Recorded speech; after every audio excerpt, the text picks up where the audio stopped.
The restaurant glowed with candlelight and quiet elegance.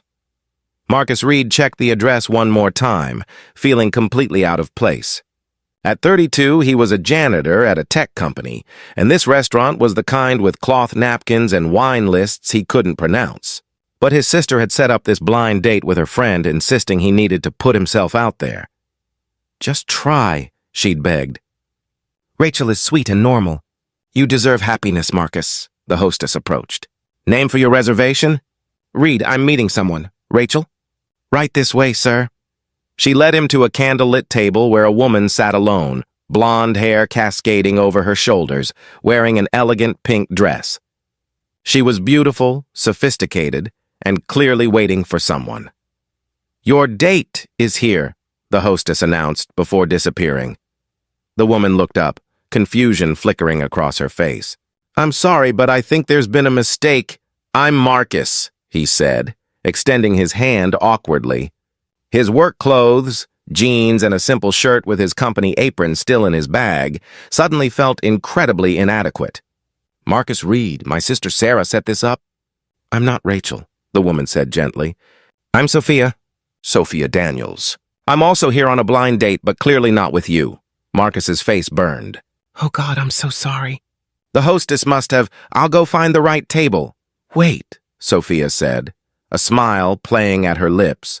"Sit for just a moment. This is actually the most interesting thing that's happened to me all evening." Marcus hesitated, then sat. "I really am sorry. I shouldn't even be here. I clean offices for a living and I don't belong in places like this."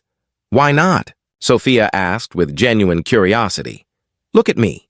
Marcus gestured at his casual clothes. "Everyone here is dressed like they're attending the opera. And you—" He gestured at her elegant appearance. "You're clearly used to much nicer things than I am."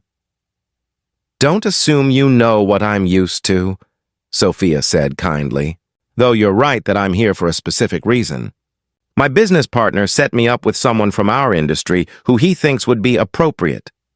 Someone who fits certain expectations." She said the last words with clear distaste. "Sounds like you're not thrilled about it," Marcus observed. "I'm CEO of Daniels Digital Solutions. My blind date is apparently some executive my partner thinks would understand the pressures of running a company. What he really means is someone who fits the image of what a CEO's partner should be." "That sounds exhausting," Marcus said. "Being matched based on job titles instead of who you actually are." Sophia looked at him with surprise. "That's exactly what it is. Everyone treats relationships like business transactions, networking opportunities, strategic partnerships. No one just wants to know me."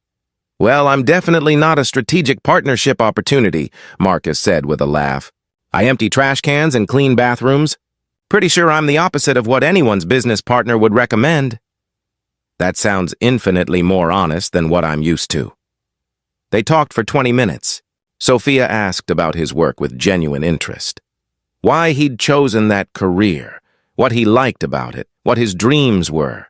Marcus told her about how he was saving to start his own cleaning company, how he wanted to provide good jobs with fair wages to people who needed them. "That's admirable," Sophia said. "Building something that helps people, not just generates profit. What about you? Why did you start your company?" "I wanted to prove I could," Sophia admitted. "My father built a successful business and everyone assumed I'd inherited everything. I started my own company from nothing to show I had my own capabilities. But somewhere along the way, it became about the business itself, not about what I wanted from life." Marcus found himself captivated by her honesty. This woman, clearly wealthy and successful, seemed as lost as he sometimes felt. "I should probably find my actual table," Marcus said reluctantly. "My real date is probably wondering where I am."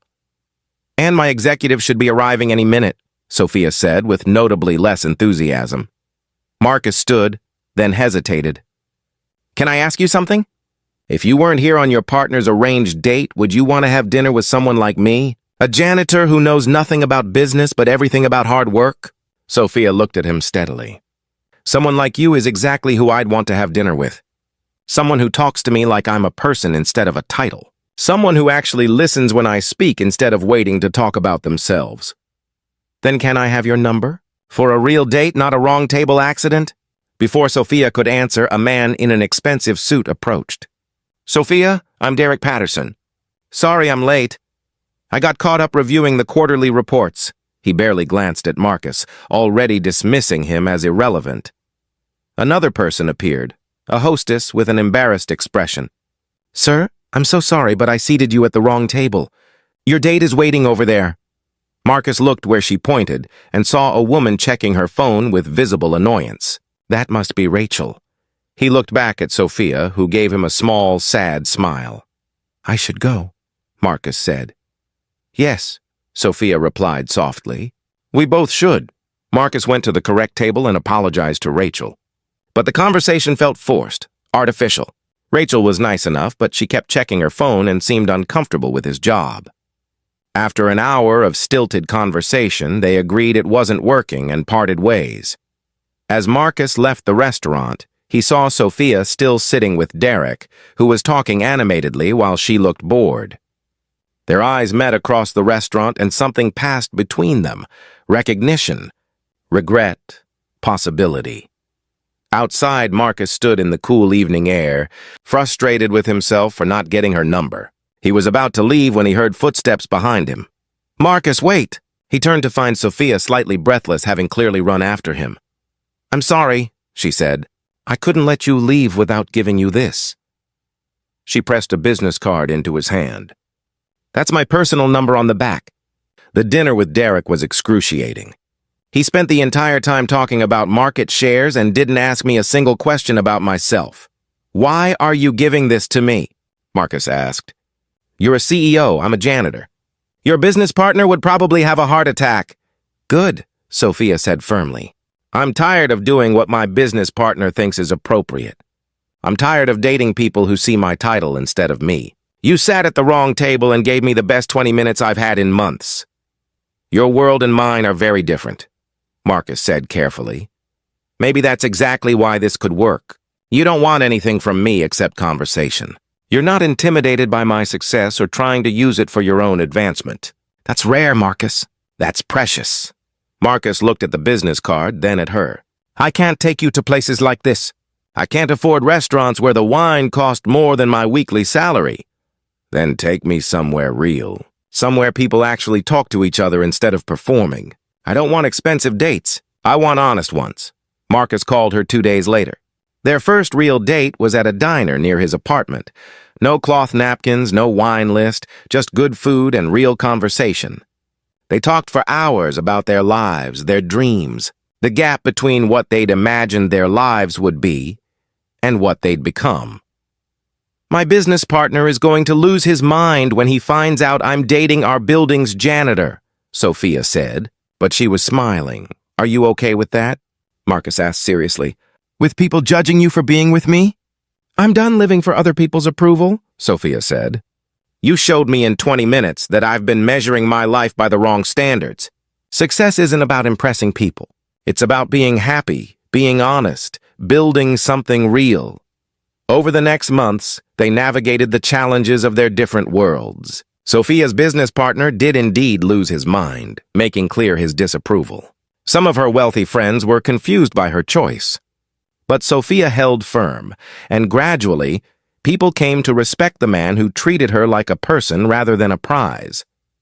Marcus dealt with his own challenges, feeling inadequate at her business events, struggling with the wealth disparity, wondering if he'd ever be enough for her.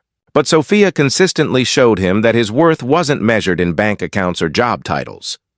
You're building something meaningful with your cleaning company plan, she told him.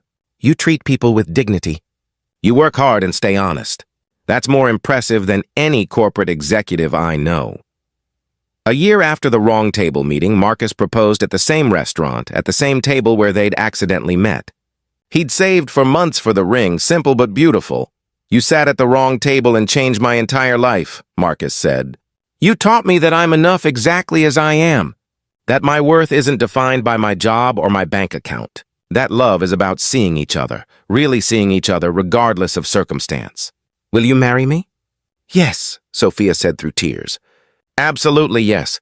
You taught me the same thing, that success without genuine connection is empty, that titles and wealth mean nothing if you're lonely, that the best conversations happen with people brave enough to be real. At their wedding, Sophia's business partner gave a toast that surprised everyone. When Sophia told me she was dating our janitor, I thought she'd lost her mind. I've spent 6 months being wrong about that. Marcus doesn't see Sophia as a CEO or a business opportunity. He sees her as a person. That's something I, in all my strategic planning, failed to value. They've taught me that the best partnerships aren't built on matching credentials, they're built on matching values. Marcus and Sophia built a life that honored both their worlds.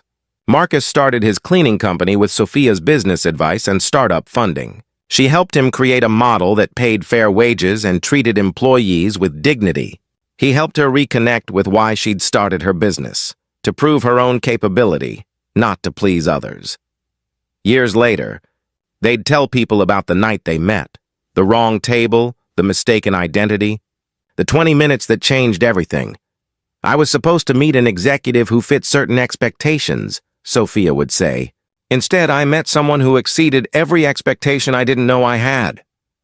I was supposed to meet someone from my world, Marcus would add. Instead, I met someone who showed me that your world and mine could become our world if we were brave enough to build it together. Because sometimes the wrong table is exactly the right place to be. Sometimes the mistakes lead us to exactly where we're meant to go. And sometimes the most extraordinary love stories begin with a confused hostess seating someone in the wrong place, creating a moment of connection that changes everything. If this story touched your heart, please like, share, and subscribe for more tales about unexpected love and the courage to choose authenticity over expectation. Comment about a time when a mistake led you to something wonderful. The best moments often come from the most unlikely beginnings.